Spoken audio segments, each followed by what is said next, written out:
Hello, I'm Dr. Lance Morris, and welcome to my weekly YouTube posting. This is number 19 in a sequential series.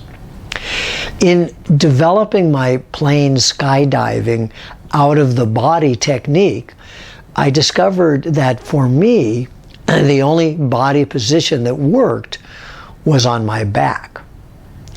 Any other position, I would just fall asleep. I often experienced a degree of body vibration or shaking that was very intense. I was sure that if someone had been watching me, they would observe my physical body having virtual convulsions. In actuality, the physical body is not moving at all. The vibration that is accelerating is a frequency change necessary for separation of the astral body from the physical body. Although we can experience this transition of consciousness in exquisite, minute detail, it is not essential to be successful.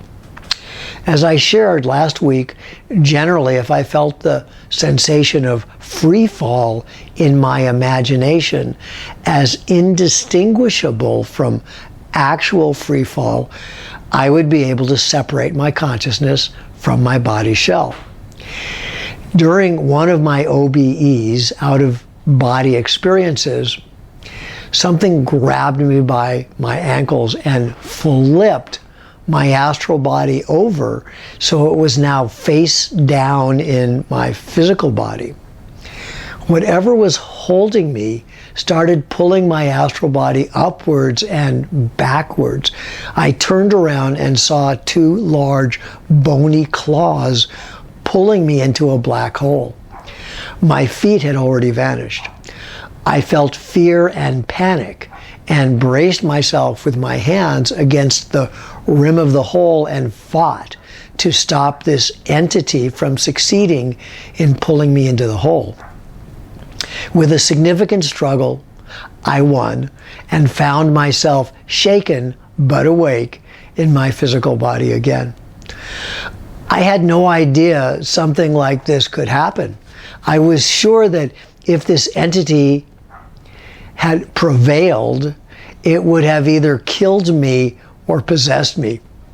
I don't know if either of those speculations had any validity, but it scared me enough to stop my astral projection experimentation.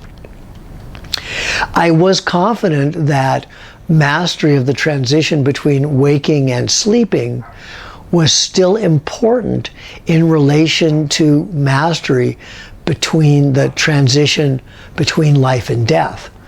I was also confident that a shift in consciousness inducing a perception of leaving the body shell was still essential and possible to do safely. Although I was no longer astral projecting, I remained an avid spiritual seeker and knew I would solve the issue around safely leaving the body shell. One of the remarkable aspects of my prep school in Sedona, VVS, Verde Valley School, was a field trip in the middle of the school year. During this field trip, we would usually either stay with a family on an Indian reservation or with a family in a village in Mexico. My junior year, we expanded the scope of the program. That year, I went to Taos, New Mexico. Part of the trip, I stayed at the actor Dennis Hopper's compound.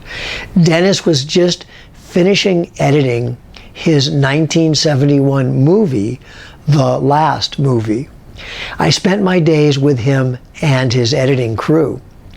The movie was a story in a story in a story. At one level, it was a Billy the Kid Western being made in a remote village in Peru.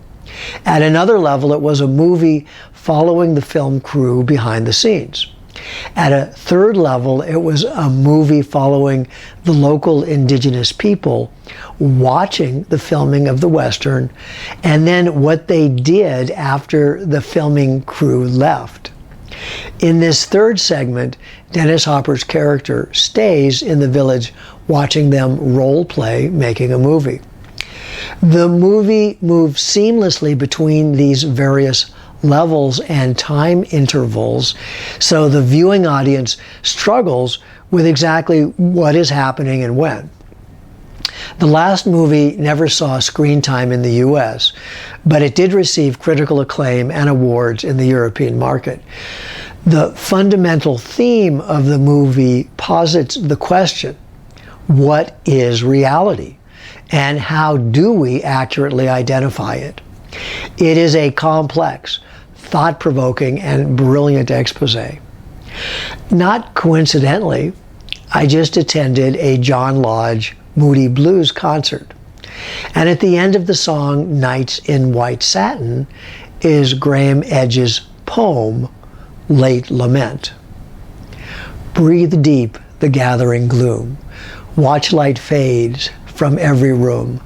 Bedsitter people look back and lament.